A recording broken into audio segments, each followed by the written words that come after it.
뉴스 속 경제 이슈는 더 쉽고 깊게, 최신 고용 동향은 더 빠르게 전해드리는 고용브리핑 365 시간입니다. 박상일 기자, 안녕하세요. 네, 안녕하십니까. 네, 오늘은 어떤 이슈인가요? 오랜만에 제가 돌아왔습니다. 빈칸 맞추기 신조어 테스트를 좀 해볼까 하는데요. 직장인들 사이에서 굉장히 많이 쓰이는 말입니다. 통장이 비었다는 의미의 단어를 써서 종종 내 통장만 왜 땡땡이냐 이렇게 이야기를 합니다. 자, 예. 땡땡에 들어갈 이 단어 맞춰보시죠. 퀴즈라고 하기엔 너무 쉽네요. 예, 월급이 통장을 스쳐 지나가서 늘 텅 비었다는 의미로 텅장. 통장. 예, 텅장이라고 해야 맞는데 예, 강세를 둬야죠. 맞습니다. 박 기자의 통장 늘... 내 월급 또 대박이다 뭐 전 이런 걸 하려고 했는데. 아니에요. 텅장이시라고요. 통장 맞습니다. 예. 직장인들 사정 아마 다 비슷할 것 같습니다. 네, 그런데 오늘 어떤 이슈길래 이렇게 기분이 안 좋아지는 실적으로 시작을 하셨습니까? 저는 개인적으로 이 금융 분야에 약한 편입니다. 금융 분야라는 게 꾸준히 보지 않으면 따라잡기가 굉장히 힘든 분야거든요. 강하시다고 들었습니다. 그럼요. 저 김대우의 경제 읽기라는 코너를 진행하고 있어서 김대우 박사께 맨날 배우고 있어요. 그렇죠. 최근에 이 금융 분야에 대한 우리 국민의 이해력을 알아보는 이 금융 이해력 조사 결과가 나왔습니다. 과연 본인은 어느 정도에 해당을 하시는지 한번 잘 들어보시죠. 금융 이해력 조사는 OECD 산하 경제금융교육 글로벌 협력기구가 만든 기준에 따라 성인의 금융 이해력 수준을 측정하기 위해서 2년마다 실시가 됩니다. 금융감독원과 한국은행에서 가구를 직접 방문해 1:1 면접 방식으로 조사를 하는 만큼 그 신뢰 수준이 아주 높다고 할 수 있습니다. 오늘 이슈픽에서 한번 알아보겠습니다. 네, 우리 집에 이 조사하러 오신다면 좀 무서울 것 같네요. 네, 어쨌든 최근에 재테크 열풍이 아주 뜨거웠던 만큼 금융 이해력도 우리 국민들이 월등히 높지 않을까 싶은데 구체적인 결과들 어떻습니까? 금융 지식, 또 금융 행위, 금융 태도 이런 것들이 성별에 따라 또 연령대에 따라 어떻게 차이가 나는지를 조사를 합니다. 우리나라 성인들의 금융 이해력 점수는 66.8점이었습니다. 2018년 조사 때보다 한 4.6점 정도 점수가 좀 올라간 건데요. 그래도 60점대면 조금 너무 낮은 점수 아닌가라고 저희들이 생각을 할 수 있죠. 그런데 이 점수가 국제 기준에 따라 산출을 했기 때문에 독일이나 이탈리아 같은 OECD 가입 국가를 좀 비교를 해볼 필요가 있습니다. 우리나라는 11개 국가 가운데 3등을 했습니다. 세대에 따라서 금융 이해력 수준에는 차이가 좀 있기는 합니다. 중장년층은 거의 70점에 가까운 제일 높은 점수를 받았고요. 예상하셨다시피 노년층이 가장 낮은 점수를 받았습니다. 남성과 여성 그렇게 큰 차이가 없었습니다. 3등이면 굉장히 잘했네요. 그럼요. 근데 가장 눈에 들어오는 부분이 우리나라 기준으로 2018년 조사 비교했을 때 2년 사이에 점수가 5점 정도면 꽤 올랐어요. 굉장히 많이 오른 편입니다. 4.6점 높아졌다고 말씀을 드렸는데 2018년 당시에는 OECD 평균치보다 못했습니다. 밑돌았죠. 그런데 2년 만에 이렇게 3위에 올랐다. 금융 이해력이 상승한 이유가 어디 있을까? 지난해 동학개미 운동으로 불리는 전 국민적인 주식 투자 열기도 이유로 꼽히긴 하는데요. 한국은행은 이렇게 이야기를 했습니다. 주식 붐 등으로 금융, 또 경제 관련 기사와 관련한 관심이 늘어나고 있고 학생들까지 손쉽게 금융 어플리케이션을 이용을 하는 점 등도 영향을 미친 것으로 보인다고 말했습니다.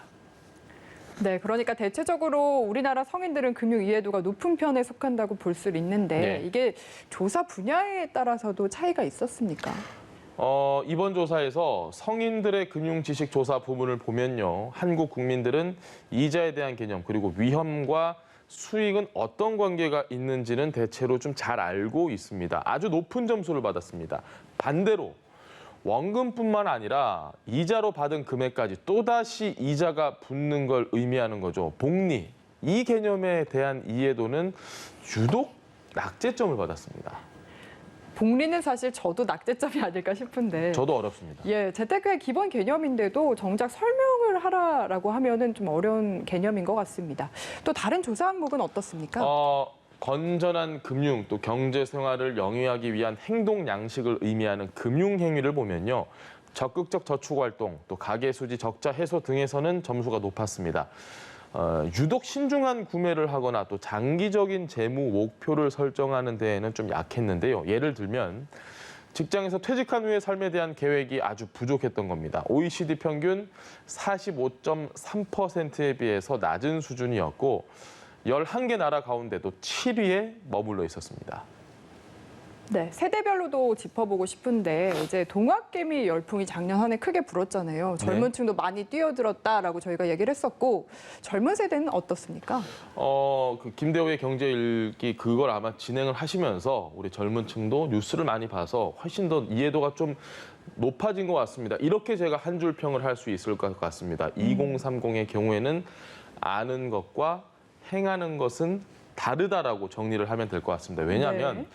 금융 지식 자체는 평균과 비슷한 73점으로 꽤나 높은 편인데요. 금융 상품을 선택할 때는 이 정보를 충분히 확보한 뒤에 투자를 하는 신중함을 보였습니다. 그런데 장기적인 관점에서 금융 투자를 하느냐? 그렇진 않았습니다. 저축보다는 소비를 더 선호한다는 응답이 한 34% 정도였는데요. 반대로 대답한 청년들보다 10% 정도 높았습니다. 미래를 대비하는 것보다는 현재가 더 중요하다고 생각하고 돈은 저축이나 투자가 아니라 쓰기 위해 존재한다라고 보는 청년들도 다른 세대보다는 좀 많았습니다. 네, 그런데 어르신들이 돈을 모으려면은 뭐 버는 것보다 쓰는 게 더 중요하다 이런 네. 이야기도 많이 하잖아요. 그렇죠. 이런 젊은 층의 소비 습관을 바로잡는 것도 필요해 보이네요. 이 금융 시장에 대한 이해도를 높이기 위해서 하는 효율적인 방법 가운데 하나가 바로 금융 교육입니다. 최근에 재테크에 대한 관심이 반영돼서 뭐 TV 프로나 유튜브 이런 금융 이해 자료는 넘쳐납니다. 그런데 이게 다 믿을 수 있는 게 아니잖아요. 좀 더 객관적이고 신뢰할 만한 교육이 없을까라고 하는 분들은 정부에서 지금 제공하는 무료 강의를 적극 활용해 보는 것도 좋습니다. 금융감독원 금융교육센터 홈페이지에 들어가시면 아이부터 어른까지 무료로 온라인 교육과 재무진단 등을 받아볼 수 있고요. 교재 신청하는 것도 역시 무료로 가능합니다. 또 전국의 학교와 금융회사를 결연 맺고 교육을 해주는 제도도 있습니다. 그리고 금융이해력 사실 뭐 조기 교육만큼 좋은 게 없잖아요. 그래서 앞으로는 실제로 공교육으로도 이루어질 계획입니다. 아, 그러면 뭐 중학교나 이런 데서 금융 교육을 배운다. 상상이 잘 안 가는데 어떤 그러니까요. 식으로 바뀌게 되는 겁니까? 학생들이 금융교육을 체계적으로 배울 수 있도록 학교 정규교육 과정에 이 금융교육 프로그램이 내년부터 시범 적용이 됩니다. 지금 정규교육 과정에서 금융교육은 사회 과목의 일부 포함된 게 전부기 때문에 구색 맞추기다 이런 지적이 많았는데요. 사회적으로 가계부채 증가와 자산 관리의 중요성이 커지고 있고 최근에는 이 주식 같은 금융상품에 대한 투자가 확대되면서 어릴 때부터 금융교육을 시작해야 한다는 목소리가 높아지고 있습니다. 그만큼 뭐 따로 저축과 투자, 위험관리 같은 금융교육 프로그램을 시작을 한다는 겁니다. 네, 우리 생활에서 금융의 중요성이 갈수록 커지고 있는데요. 스스로 금융에 대한 이해력 점수를 준다면 몇 점을 주시겠습니까? 오늘도 박상률 기자와 함께했습니다. 고맙습니다. 네, 감사합니다.